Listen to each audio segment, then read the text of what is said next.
Assalamualaikum warahmatullahi wabarakatuh.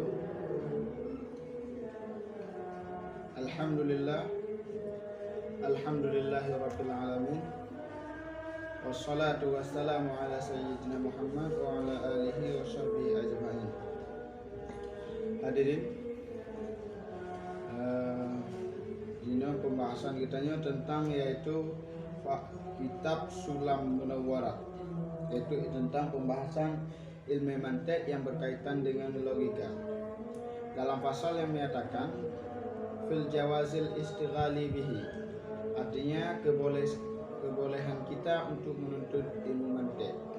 Maka dalam bait menyatakan seperti yang berbunyi wa khulfu fil jawazil istighali bihi ala salasatin akwali habnu salahi wan nawawil harama wa kala qaumu ayyam baghi an yulama wa qawlatul masyhuratus sahihah jawazuhu likamilil qariha mumarisus sunnati wal kitabi liyahtadi bihi ila shawabi. Maka pada kesempatan kali ini kita akan menjelaskan tentang kebolehan kita ataupun dalam menuntut ilmu mantik boleh ataupun tidak. Maka dalam bab fil jawazil istighali bihi, berbimbang kita tentang ilmu mantik, wa khulfu fil jawazil istighali bihi ala salasati aqwali. Dalam syair tersebut menyatakan bahwa berbeda pendapat ulama tentang kebolehan kita dalam menuntut ilmu mantik. Ada yang menyatakan ada yang menyatakan haram, ada yang menyatakan boleh, ada yang menyatakan boleh tapi berlaku syaratnya. Maka dari berbimbang tersebut, dari mukhalafah ulama tersebut, perbedaan ulama tersebut, para ulama munatakah membagi mukhalafah tersebut menjadi tiga macam. Yang pertama sekali adalah pendapat Fabnus Salahi wan Nawawil Haramah. Pendapat Ibnu Silah dan pendapat Imam Nawawi menyatakan hukum menuntut ilmu mantik tersebut yaitu haram. Haram bagi kita menuntut ilmu mantik. Menurut pendapat beliau, mungkin ada dalil-dalilnya tersendiri.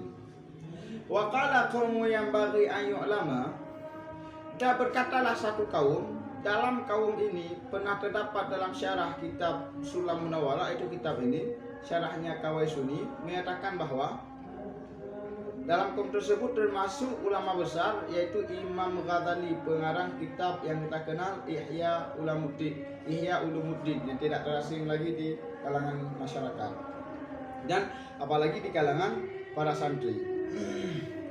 Maka waqala qaumu yang bagi ayu ulama, kala satu kaum sepatutnya bagi kita penuntut ini ataupun umumnya manusia bahwa mempelajari mempelajari ilmu mantik tersebut. Bahkan dalam kitab tersebut yaitu syarah daripada kitab Sulam menyatakan hukum menuntut ilmu mantik wajib kifayah. Ini menurut Imam Ghazali, menurut beliau, dan beliau menyatakan juga sunat. Yajibul kifayah wa yustahabbu, syarah daripada Ayyul Ulama. Maka bagi kita boleh menuntut ilmu mantik ini pendapat satu kaum, yang dalam kaum tersebut terdapat ulama besar, salah satunya yaitu Imam Ghazali, pengarang kitab Ihya Ulumuddin. Hadirin, sudah dua pendapat kita temukan. Yang pertama pendapat daripada Ibnu Silah dan Imam Nawawi yang menyatakan haram, mungkin ada dalilnya ataupun referensinya tersendiri. Dan yang kedua adalah yaitu kala kaumun ayyam bagi ayu ulama, bahwa berkatalah kaum yang tadi saya jelaskan. Yang kedua ini pendapat Imam Ghazali dan banyak ulama-ulama yang lain dalam yang termasuk dalam kaum tersebut menyatakan yaitu boleh. Bahkan syarahnya menyatakan yajibul kifayah atau yustahabbu, wajib kifayah ataupun sunat. Wa qaulul masyhuratus sahihah, dan pendapat yang terkenal di kalangan masyarakat dan di kalangan para ulama, sahihah, pendapat yang sahih, jawazuhu likamilil kariha, boleh bagi kita semua. Ini merupakan pendapat yang sangat menganjurkan kita, yang sangat ingin kita ini untuk menjadi manusia yang berakal dan menjadi manusia yang penuh otak-otik, kepikiran kita ini menjadi berubah, jangan membeku. Dan waqaulul masyhuratu sahih, pendapat yang masyhur dan pendapat yang sahih, yang sah di kalangan masyarakat, di kalangan para ulama, yang bahwa jawazu likamil karihah, boleh bagi kita untuk mempelajari ilmu mantiq, untuk berbimbang, untuk kita meladani ilmu mantiq tersebut. Bagi siapa? Bagi si kamil. Kamil ini ternyata, kamil ini yaitu hasil kata daripada kamala, itu sempurna. Kalau kamil isim fa'il berarti orang yang sudah sempurna. Orang yang sudah sempurna maksudnya orang yang emang pikirannya tidak membeku dalam kejahilan. Orang yang sudah sempurna kariha, orang yang sudah sempurna cerdiknya, boleh bagi kita.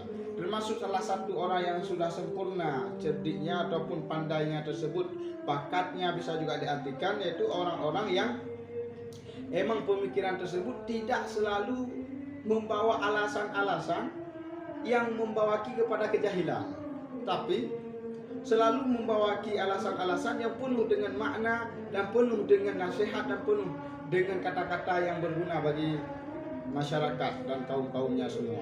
Itu maksud daripada kamil karihah.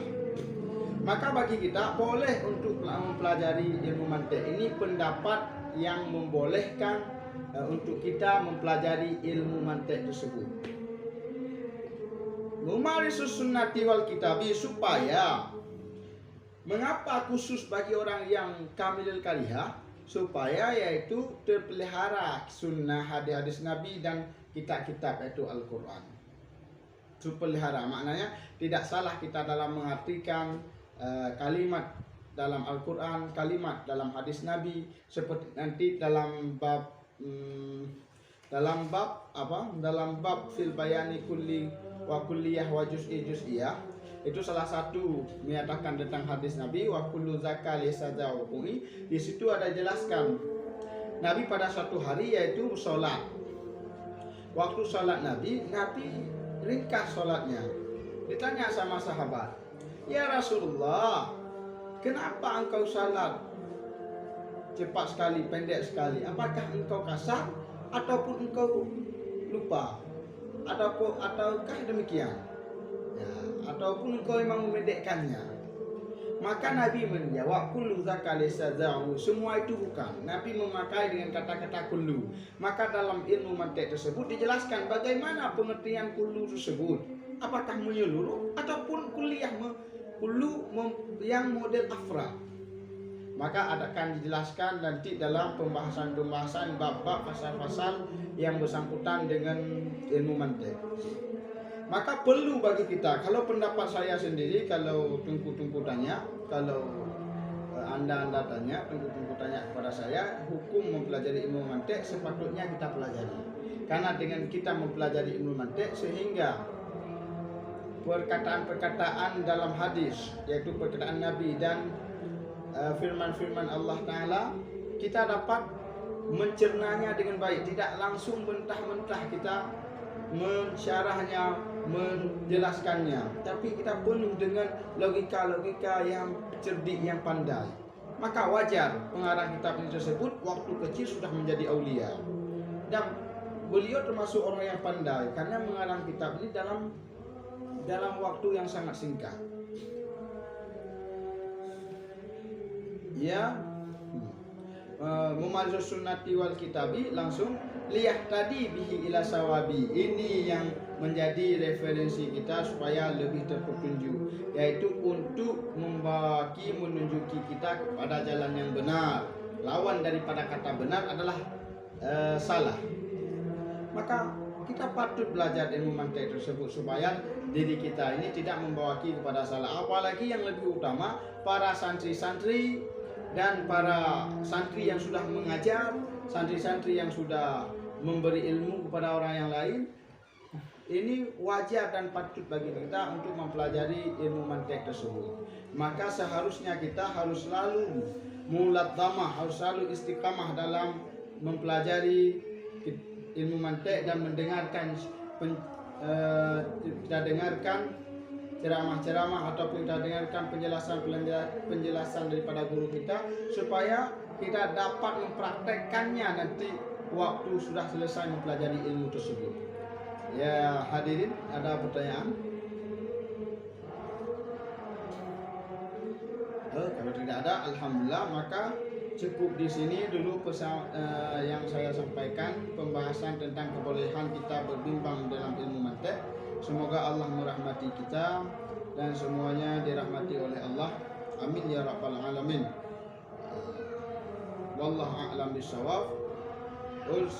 Sedikit sebelum saya menutup, kalau ada salah dan silap saya mohon maaf.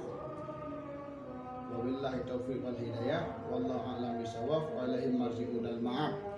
Assalamualaikum warahmatullahi